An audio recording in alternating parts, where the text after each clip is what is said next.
So hello and welcome back to my channel. In today's video we are looking at all the questions from the literary section जो आपके इस recent exam में shift 1, shift 2 and shift 3 में पूछे गए थे।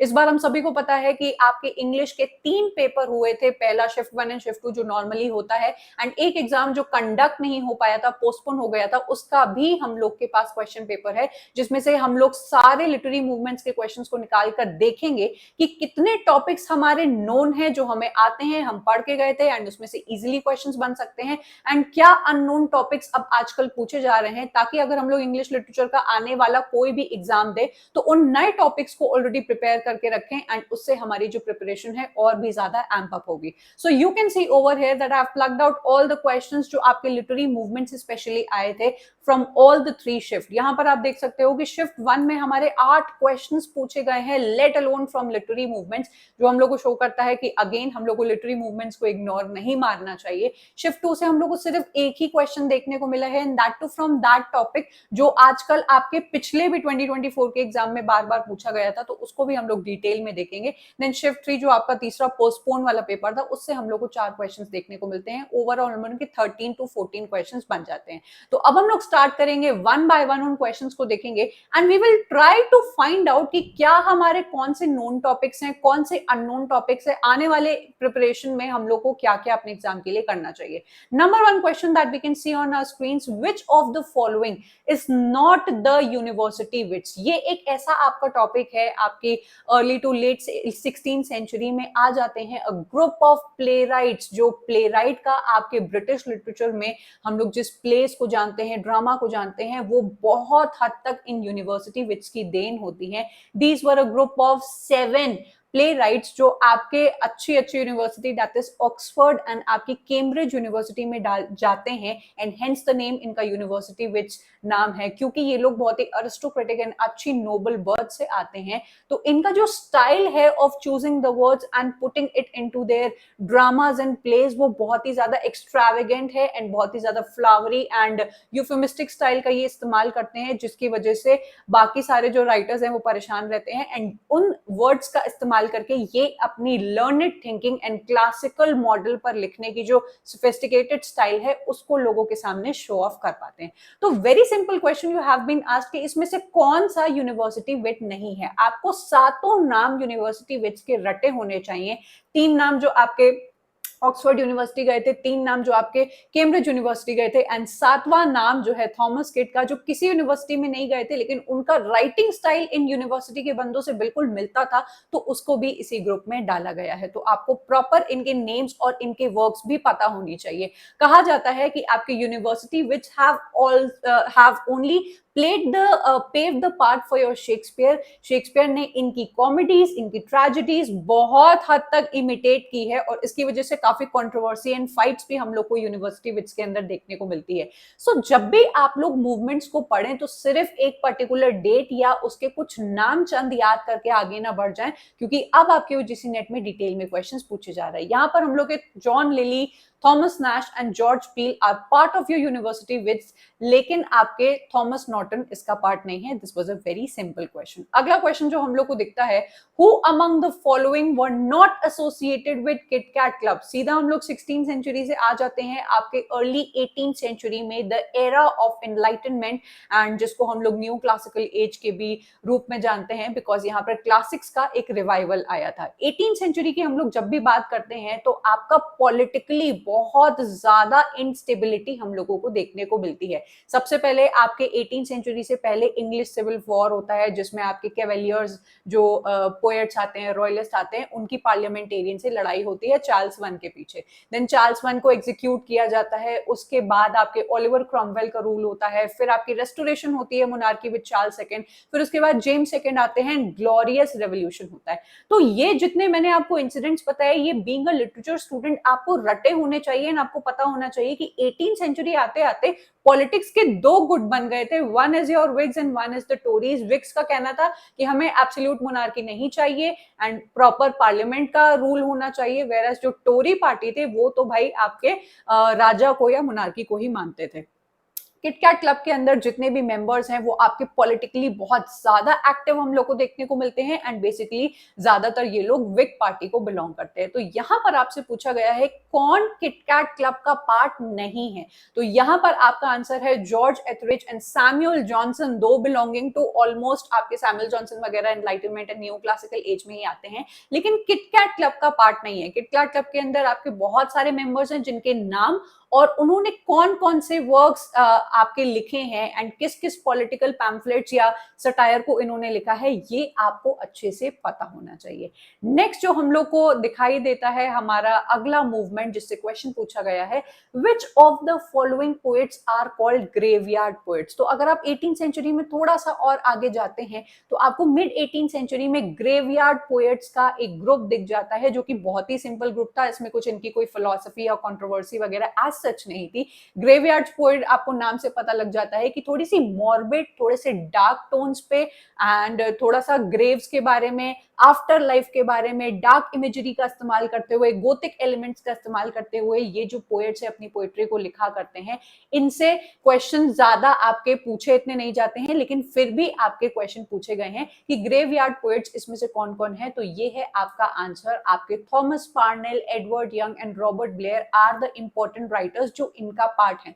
सो अभी तक आपने जितने भी क्वेश्चंस देखे हैं आप देख पा रहे हैं कि बेसिकली आपसे मेंबर्स ही पूछे जा रहे हैं, but do not be fooled by this. आपके लिटरेरी मूवमेंट्स में अब प्रॉपर लाइनें उठा के पूछी जा रही हैं, एक पर्टिकुलर मूवमेंट के राइटर के उसके प्रॉपर टेक्स्ट से लाइंस उठाकर पूछी जा रही हैं, उनकी कौन सी कंट्रोवर्सी हुई थी, उनकी कंट्रोवर्सी किस मैगजीन में पब्लिश हुई थी। तो ये सभी डिटेल्स आपको लिटरेरी मूवमेंट से पढ़ी होनी चाहिए जो आपको अच्छे से अपने आगे वाले एग्जाम के लिए प्रिपेयर करनी चाहिए। ठीक है। Who among the following was not associated with Lake School of Poets? मैंने मैगजीन और कंट्रोवर्सी का नाम लिया और आपका चौथा क्वेश्चन वही चीज दिखाता है।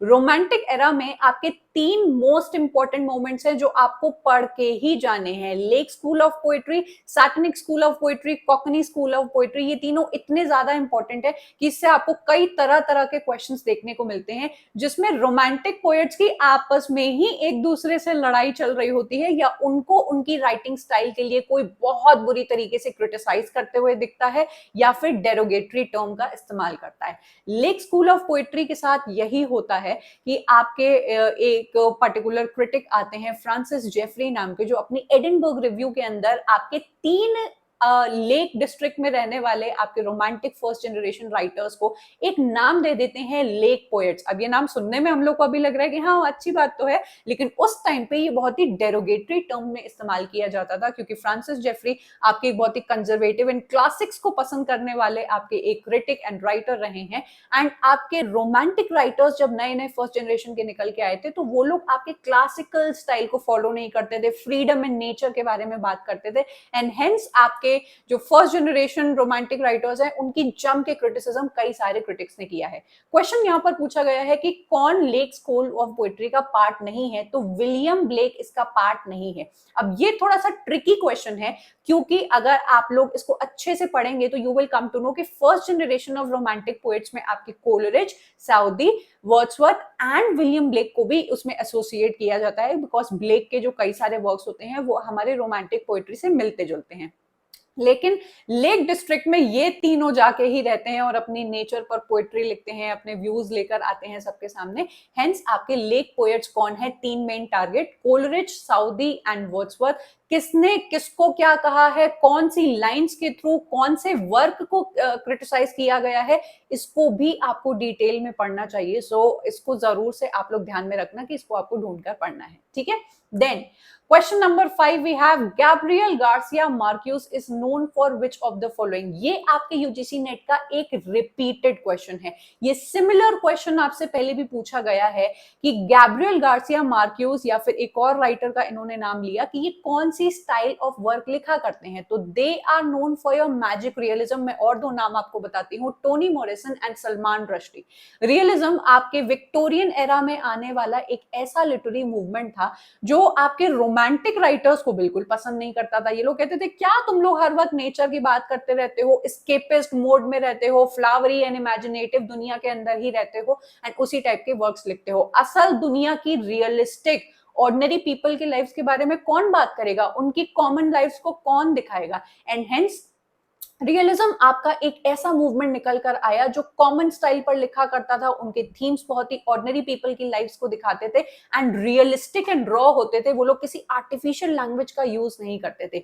रियलिज्म बहुत इंपॉर्टेंट मूवमेंट है, इसके अंदर आपके 6 और टाइप के रियलिज्म आ जाते हैं। Social realism, socialist realism, psychological realism, kitchen sink drama आ जाता है एंड मैजिक रियलिज्म भी जिसका पार्ट है, जिसके 3 मेन प्रोपोनेंट्स है, Gabriel Garcia Marquess, Tony Morrison and आपके सलमान रश्दी। तो ये जो मैं आपको इंपॉर्टेंट इंफॉर्मेशन दे रही हूँ, ये आपको शो करता है कि इनसे क्वेश्चंस पूछे गए हैं। Please do not ignore them and the names that I am giving you, जो भी एक्स्ट्रा इंफॉर्मेशन मिल रही है उनको आप लोग अच्छे से जाके फाइंड करिएगा। मैजिक रियलिज्म, रियलिज्म के अंदर आने वाला ही एक आपका सब प्रोटोटाइप आप बोल सकते हैं, जो फैंटेसी एंड रियलिटी के बीच की जो लाइन है उसको ब्लर कर देता है एंड आपको ऐसी हैरी पॉटर टाइप की मूवीज आपको देखने को मिलती है कि जादू वादू हो रहा है तो this is normal in our life, जो कि नॉर्मल नहीं होता है। This is why this is known as magic realism. I hope this is clear. I hope आपको मजा आ रहा होगा, अच्छा लग रहा होगा इन्फॉर्मेशन। तो जरूर से अपना एक फीडबैक जरूर से छोड़कर जाइएगा एंड आपको इसी टाइप के कॉम्प्रिहेंसिव वीडियोस कौन से नेक्स्ट टॉपिक पर देखने हैं ये भी जरूर से कॉमेंट करिएगा।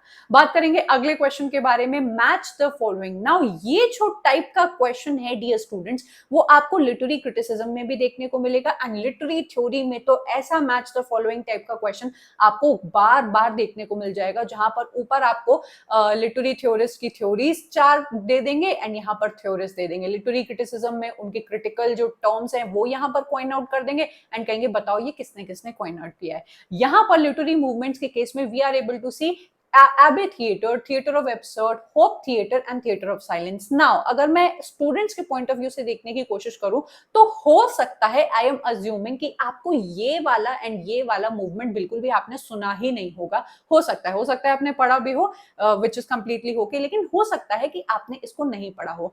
तब भी ऐसे टाइप के क्वेश्चंस को करना पॉसिबल है अगर आपको दूसरे 2 एलिमेंट्स पता हो जो इजी हैं एंड आई होप कि आपको पता होंगे।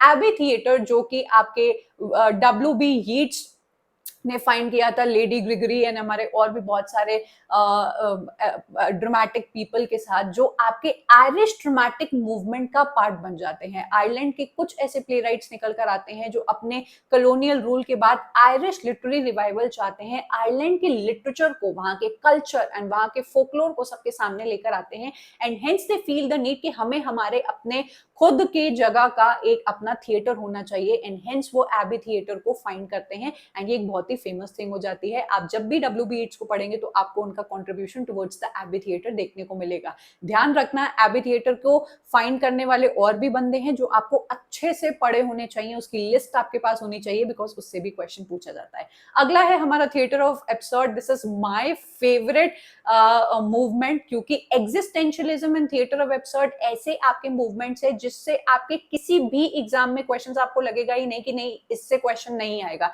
आपका पक्का थिएटर ऑफ एब्सर्ड से आउट ऑफ समवेयर वो क्वेश्चंस पूछेंगे ही।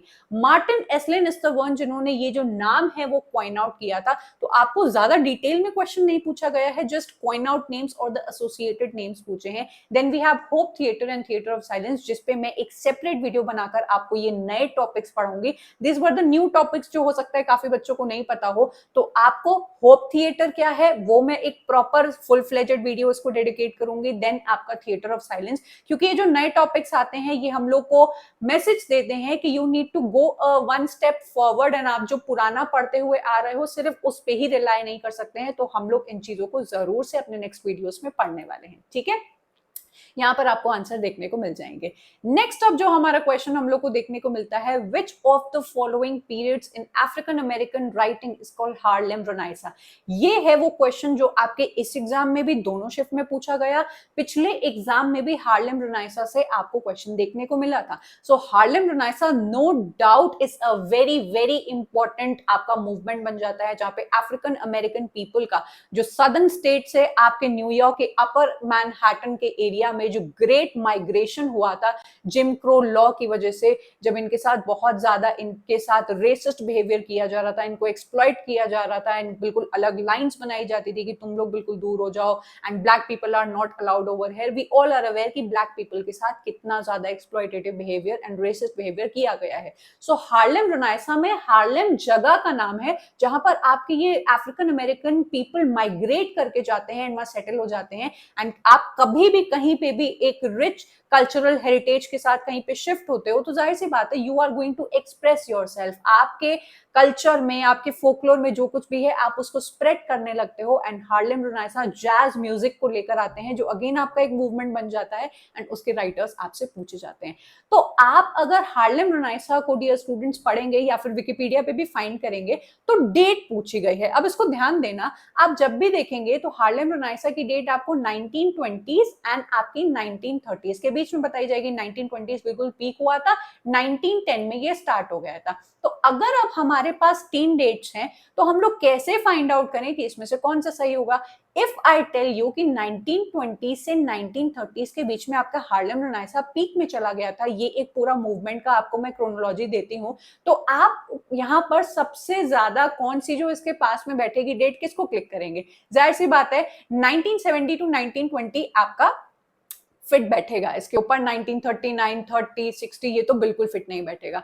सो आपका यूजीसी नेट अब एक स्टेप आगे चला गया है कि आपको जब इंफॉर्मेशन सर्च करोगे आपके इंटरनेट पे तो 1920s एंड 1930s ऐसे करके दिखाएगा, लेकिन अगर उसी में से ही एग्जैक्ट डेट पूछ ली गई तो आपको अपना कॉमन सेंस लगाना पड़ेगा। ठीक है, I hope you are enjoying and बहुत सारी नई इंफॉर्मेशन आपको जानने को मिल रही है।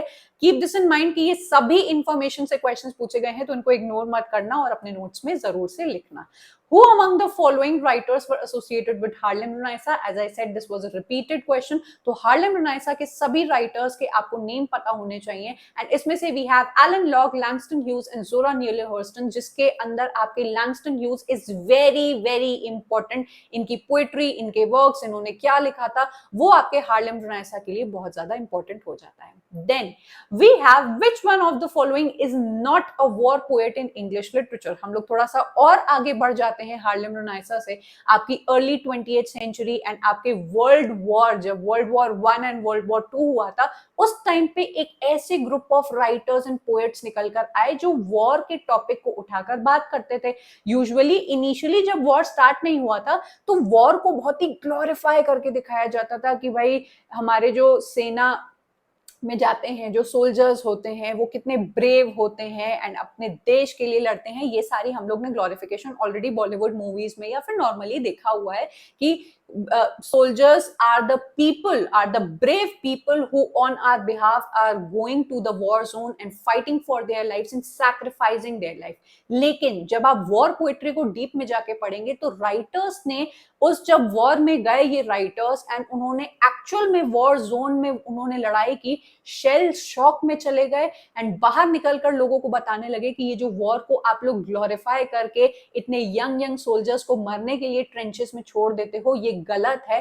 काफी सारे राइटर्स ने अपने लीडर्स एंड मिलिट्री जो इनसे ऊपर थे उनसे लड़ने की कोशिश की कि हमें लड़ाई की जरूरत नहीं है, ये सब वॉर रोक दो, क्योंकि वो एक्चुअल में सिचुएशन देखकर आए थे। देखो हम लोग तो यहाँ पर बैठकर मस्त एक बॉलीवुड मूवी देख लेते हैं, 2 आंसू बहा लेते हैं एंड वी आर लाइक कि नहीं यार सोल्जर्स तो कितने महान होते हैं, लेकिन किसी को भी नहीं पता है कि सोल्जर्स को एक्चुअल वॉर जोन में क्या मतलब देखना पड़ता है, कितना खून खराबा देखना पड़ता है। उनको महीनों महीनों तक वो गोलियों की आवाजें उनके कान में सुनाई देती हैं एंड वो बहुत बड़े साइकोलॉजिकल डिसऑर्डर में चले जाते हैं। सो वॉर पोएट्री एक ऐसा मूवमेंट है जो आपको डिटेल में पढ़ना चाहिए एंड उनकी कौन कौन सी पोएट्री आपके एग्जाम में पूछी गई है विथ लाइन्स ये भी आपको पता होना चाहिए। जॉन मैक्सफील्ड आपके बिल्कुल भी वॉर पोएट्री के पार्ट नहीं है। Rupert Brooks, Siegfried Sassoon, Wilfred Owen तीनों बहुत इंपॉर्टेंट है। इनकी पोएट्री आपको निकाल के पढ़नी चाहिए एंड आपको पता होनी चाहिए कौन सी वॉर पोएट्री है एंड कौन सी इनकी नॉर्मल पोएट्री है। So do go and search and study them.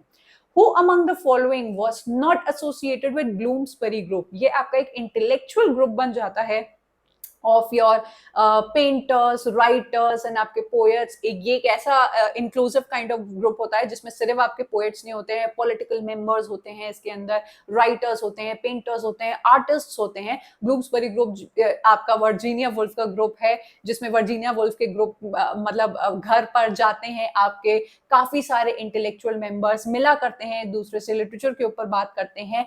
आपके ब्लूम्सबेरी ग्रुप को भी बहुत ज्यादा अटैक मिला हुआ है, क्रिटिसिज्म मिला हुआ है, क्योंकि ये अवांत-गार्ड स्टाइल में अपने वर्क्स को लिखा करते थे। एक्सपेरिमेंटल टोन थी, इन रेवोल्यूशनरी इनका स्टाइल था, बहुत ही ज्यादा आपकी सेक्सुअलिटी को भी लेके ये ओपनली बात किया करते थे, जो जाहिर सी बात है लोगों को हजम नहीं होता है। सो ब्लूम्सबेरी ग्रुप में कौन पार्ट नहीं है? एडमंड हसल, आपके Virginia Woolf, John Maynard Keynes and Lytton Strachey are important members. इनके कौन से वर्क ब्लूम्सबेरी ग्रुप के अकॉर्डिंग इंपॉर्टेंट है, इसको जरूर से अपने नोट्स में लिखना।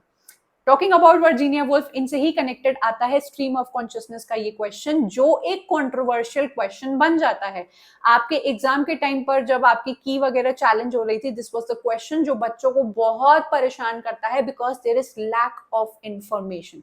अब ये क्वेश्चन आई वुड अग्री कि गलत है, इसको ड्रॉप हो जाना चाहिए, and this is not a correct option, क्योंकि क्वेश्चन में आपसे पूछा गया है who among the following coined the term stream of consciousness। अब 4 बंदों का मैं आपको नाम बताऊं, एक है एलेक्जेंडर बेन, एक है विलियम जेम्स, एक है आपके मे सिंक्लेयर एंड चौथी आपकी डोरोथी रिचर्डसन। ये चारों ही नाम आपके कॉइनेज से जुड़े हुए हैं, ठीक है। हम लोग बेसिकली जानते हैं कि William James was the first person जो साइकोलॉजिकली आपके जो एक साइकोलॉजिस्ट थे, एंड उन्होंने सबसे पहली बार कॉइन किया आपके स्ट्रीम ऑफ कॉन्शियसनेस के टर्म को, विच इज करेक्ट, एंड यही आंसर आपका होना चाहिए। लेकिन अगर आप थोड़ा सा और डिटेल में जाएंगे, May Sinclair was the first person जिन्होंने इस टर्म को लिटरेरी कॉन्टेक्स्ट में अप्लाई किया, जब उन्होंने डोरोथी रिचर्डसन की पूरी साइकोलॉजिकल स्ट्रीम ऑफ कॉन्शियसनेस की जो सीरीज है पिलग्रिमेज नाम से, उसको पढ़ा और कहा this work will rightly be known as stream of consciousness. तो ये इंफॉर्मेशन ज्यादातर बच्चों को नहीं पता है, आप इसको थोड़ा सा सर्च करोगे तो मे सिंक्लेयर का नाम आपको पता चलेगा, लेकिन फिर भी ये क्वेश्चन का आंसर मे सिंक्लेयर नहीं होगा, क्योंकि यहाँ पे बोला गया किसने कॉइन किया था। ये तो नहीं पूछा गया कि लिटरेरी टर्म्स में फर्स्ट बार किसने अप्लाई किया था डोरोथी रिचर्डसन के साइकोलॉजिकल नॉवेल्स को देख के, इवन बिफोर या वर्जीनिया वुल्फ, जेम्स जॉयस, इनसे पहले ही उन्होंने एक पूरा psychological stream of consciousness series लिखी थी, जिसमें वो ऐसे टाइप के टॉपिक्स के ऊपर बात करती थी। तो ये आपका करेक्ट आंसर होगा, लेकिन I don't know if I am a teacher, मैं एक ऐसा पेपर सेट करूंगी जिसमें गलतियां नहीं होंगी, पर यूजीसी नेट आपके साथ आई डोंट नो वो क्या करने की कोशिश कर रहे हैं, कि जानबूझ के पेपर गलत सेट कर रहे हैं, फिर अपने ही गलती को चैलेंज करने के लिए आपसे पैसे मांग रहे हैं कि भाई मुझे पैसे दो, तो तुम्हारे लिए मैं ये क्वेश्चन ठीक कर दूंगा, क्योंकि मैंने तो जब क्वेश्चन पेपर बनाया था मैंने नशे में बनाया था।